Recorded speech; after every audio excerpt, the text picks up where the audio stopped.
بسم اللہ الرحمن الرحیم۔ ناظرین، آج کی ویڈیو میں ہم ان تاریخی واقعات کا ذکر کریں گے جن میں اہل بیت علیہم السلام کا عیسائیوں کے ساتھ حسن سلوک اور بہترین برتاؤ نمایاں طور پر سامنے آتا ہے، اور ہم یہ جاننے کی کوشش کریں گے کہ اس وقت نصرانی بادشاہوں نے رسول پاک حضرت محمد صلی اللہ علیہ وآلہ وسلم کے ساتھ کیسا سلوک کیا۔ ناظرین، جب تاریخ اسلام کا مطالعہ کریں تو ہمیں ملتا ہے کہ رسول پاک کے دور میں کئی نصرانی بادشاہوں نے آپ صلی اللہ علیہ وآلہ وسلم کی دعوت پر لبیک کہا اور فوراً ایمان لے آئے، جن میں سے سر فہرست حبشہ کے بادشاہ نجاشی اور روم کے بادشاہ ہرقل کا نام آتا ہے۔ انہوں نے حضرت محمد صلی اللہ علیہ وآلہ وسلم کی دعوت پر لبیک کہا اور مشرف با اسلام ہوئے۔ نیز سیرت کی کتابوں کا مطالعہ کرنے سے ہمیں ملتا ہے کہ شام کے سفر کے دوران کئی راہبوں نے جناب ابو طالب علیہ السلام اور بذات خود حضرت محمد صلی اللہ علیہ وآلہ وسلم کو دیکھا اور ان کا اکرام کیا۔ ناظرین، نجاشی جو کہ حبشہ کا بادشاہ تھا، اس کا ذکر ہمیں خاص طور پر روایات میں ملتا ہے کہ اس نے نہایت گرم جوشی سے رسول پاک کی تعظیم کی اور حضرت جعفر بن ابی طالب اور ان کے ہمراہ آئے ہوئے گروہ کو مشرکین کے سپرد کرنے سے منع کر دیا۔ نیز اسی شخص نے رسول پاک کے لیے ام المومنین حضرت ام حبیبہ کے پاس پیغام نکاح بھی بھیجا۔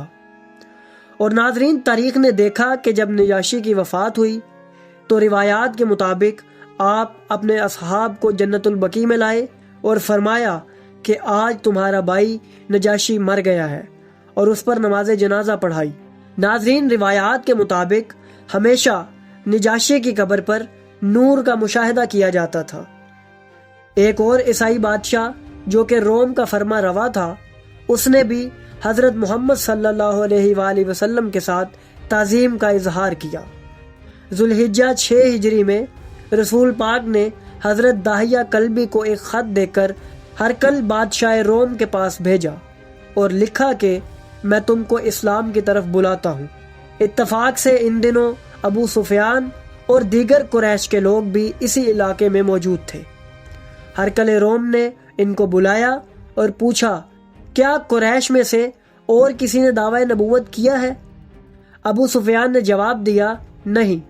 ہرقل نے پوچھا کہ کیا تمہارے نبی کے دین پر آنے کے بعد کوئی دوبارہ اپنے دین پر واپس پلٹتا ہے؟ اس پر بھی ابو سفیان نے کہا، نہیں، ایسا نہیں ہے۔ ہرقل نے پوچھا کہ وہ تمہیں کس بات کا حکم دیتا ہے؟ تو وہ لوگ کہنے لگے کہ وہ ہمیں توحید، سچائی، پاک دامنی اور صلہ رحمی کی تاکید کرتا ہے۔ ناظرین، یہ سن کر بادشاہ روم کی کیفیت بدل گئی اور قسم کھا کر کہنے لگا، ایسا ہی شخص رسول بننے کے قابل ہے۔ ناظرین، جنگ تبوک کے بعد بادشاہ ہرقل اپنے خاندان کو حضرت محمد صلی اللہ علیہ وآلہ وسلم کی خدمت میں لے کر حاضر ہوا اور اسلام قبول کیا۔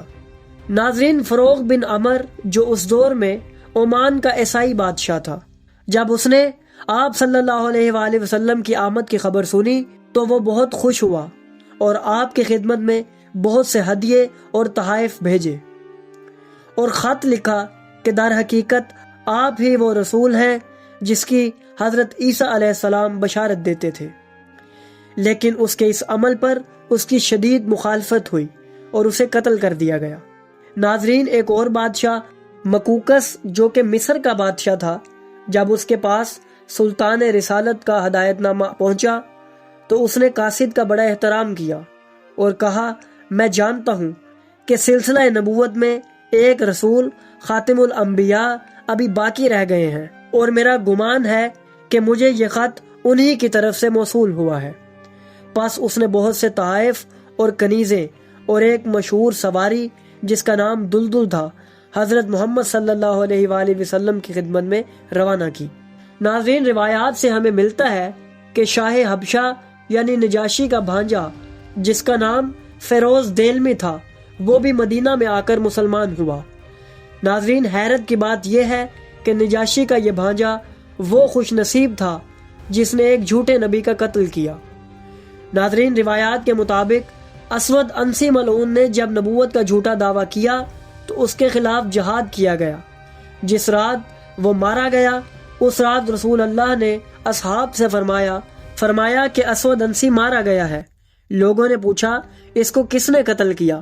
آپ نے فرمایا ایک نیک خاندان کے بابرکت مرد نے جس کا نام فیروز ہے، اور آپ نے اس کے حق میں دعا فرمائی۔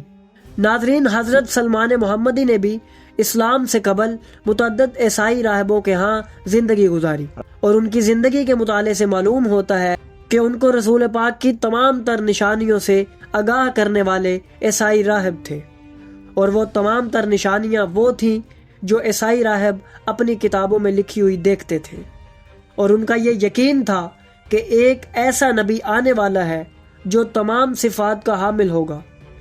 ناظرین، اس کے علاوہ بے شمار واقعات ایسے ہیں جن میں اہل بیت علیہ السلام کے ساتھ عیسائیوں کے برتاؤ کا ذکر موجود ہے۔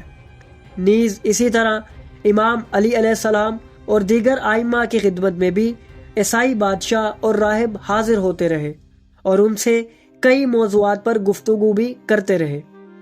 یہ تمام واقعات تاریخ کے دامن میں محفوظ ہیں جنہیں ہم وقتاً فوقتاً آپ کی خدمت میں پیش کرتے رہیں گے۔ اس کے علاوہ عیسائیوں کی عزاداری کے متعلق بھی واقعات کی ایک طویل فہرست موجود ہے جس کا ذکر بھی اپنے مقام پر کیا جائے گا۔